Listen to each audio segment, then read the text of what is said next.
जय हिंद दोस्तों, स्वागत करता हूं आपके अपने YouTube channel maths with planner में। तो आज हम लोग चौथा विधि, ग्राफीय विधि, तीनों विधि नहीं देखे हैं, यानी विलोपन विधि, प्रतिस्थापन विधि और वज्रगुणन, तो पिछले वाले वीडियो में देख लीजिएगा। तो यहाँ पर चौथा विधि जो ग्राफीय विधि से समीकरण का हल कैसे निकाला जाता है उसको देख लेते हैं। तो चलिए, समीकरण 1 दे दिया है 2x + 3y = 12, x - y = 1।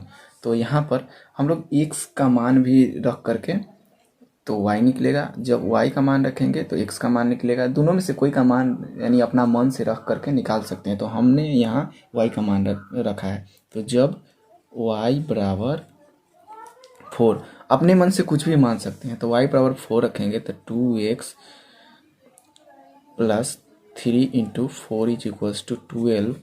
तो 2x = 12, 4 × 12 पक्षांतर करेंगे तो 12 - 12 =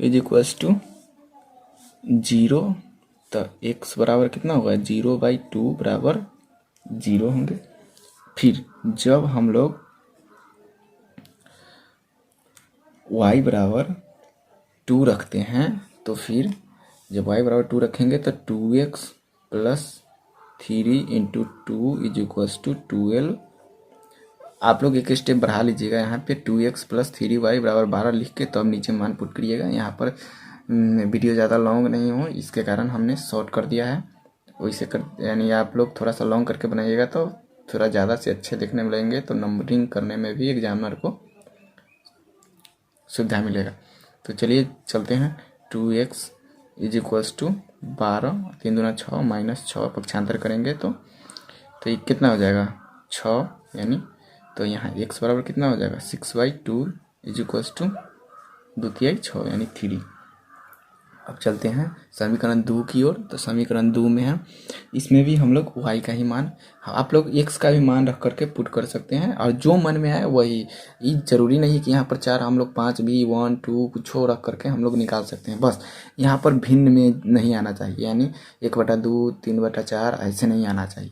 भिन्न में आए तो और मान निकाल करके यानी सारणी को हम लोग बढ़ा भी सकते हैं, लेकिन स्थिर आ गया तो यहीं से चलना है। तो यहाँ पर हम लोग जब सभी समीकरण में 2 बार, ज़्यादा से ज़्यादा आप जितना बार भी कर सकते हैं, लेकिन कम से कम 2 बार y का मान रखिएगा या 2 बार x का मान रख करके सारणी को बनाने का प्रयास कीजिएगा। तो चलिए हम लोग चलते हैं। जब y बराबर 1 रखेंगे तो यहाँ पर x - y बराबर 1, समीकरण 2 है, तो x - 1 बराबर 1। तो x बराबर कितना हो जाएगा, 1 + 1 = 2। अब चलते हैं, जब y बराबर 3 रखेंगे तो कितना हो जाएगा, x - y = 1 है, समीकरण 2। तो x - 3 = 1। तो x बराबर इधर पक्षांतर करेंगे तो 1 + 3 = 4। चलिए अब हम लोग सारणी को देख लेते हैं, 1 सेकेंड।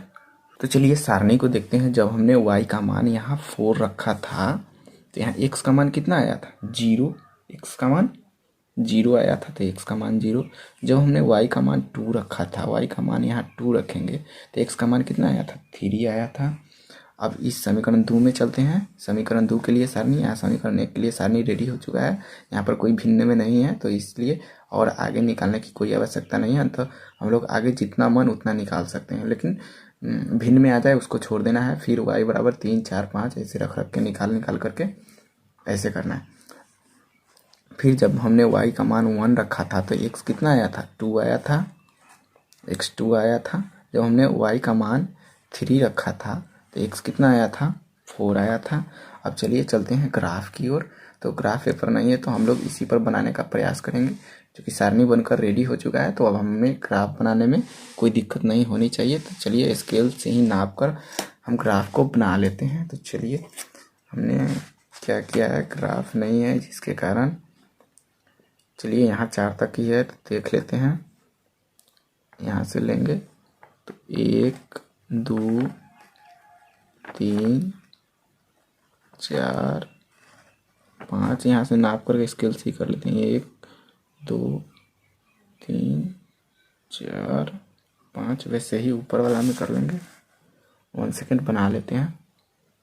तो चलिए हमने ग्राफ को रेडी कर दिया है। तो ग्राफ को समझ लेना, यहाँ x होता है तो इसके सामने वाला एक्स डैश होता है, यहाँ वाई होता है तो यहाँ वाई डैश, और डैश वाला में माइनस होता है, और जो सिंपल वाला है उसमें प्लस होता है, यानी सब प्लस में है, ये भी प्लस में है, और ये डैश वाला है तो माइनस में है, और मूल बिंदु 0,0 होता है। अब चलिए सारणी एक में हम लोग देखते हैं, यहाँ x में 0 है तो x में 0 तो यहीं पे रहने वाला है, मूल बिंदु पे ही। y में 4 है तो y में 4 हम लोग यहाँ पे चलेंगे, तो ये कितना हो जाएगा 0,4, यानी x है y है, यानी भुज है ये कोटि है। अब चलते हैं 3,2 की तरफ, तो x में 3 यहाँ पे आएगा, और y में 2 है तो y में 2 यहाँ पर जाएगा, y में 2 यहाँ, यानी दोनों प्लस में ही है, तो ये करीब करीब यहाँ पे आ जाएगा, यानी करीब करीब यहाँ पे आ जाएगा। तो इसको भी दर्शा देते हैं, ये कितना हो जाएगा 3,2। अब चलिए लाइन खींच देते हैं, यहाँ से जो लाइन होगा 1 सेकेंड, ये समीकरण 1 के लिए लाइन हो गया, यानी 2x + 3y = 12 समीकरण 1 के लिए लाइन हो गया। अब समीकरण 2 के लिए लाइन खींचते हैं, तो यहाँ पर x में 2 है यानी प्लस में ही है, तो x में 2 कहाँ पे आएगा, यहाँ पे आएगा, और y में 1 है तो y में 1 ये भी प्लस में है, तो यहाँ पर, तो ये कहीं ना कहीं जा करके यहाँ पे कटेगा, यानी ये यहाँ पे कटेगा, यहाँ पे कटेगा, तो ये इसका मान दर्शा देंगे कितना है 2,1 यानी पहले x लिखाता है उसके बाद y लिखाता है। अब चलिए चलते हैं 4,3 यानी x का मान 4, x 4 यहाँ पे आएगा कहीं, और y 3 है तो y 3 लगभग 4 से चलेंगे तो यहाँ पर लगभग आएगा, यहाँ पर, यानी यहाँ पे, यानी 3 से चलने पर यहाँ पे आएगा। तो इसका लाइन खींच लेते हैं,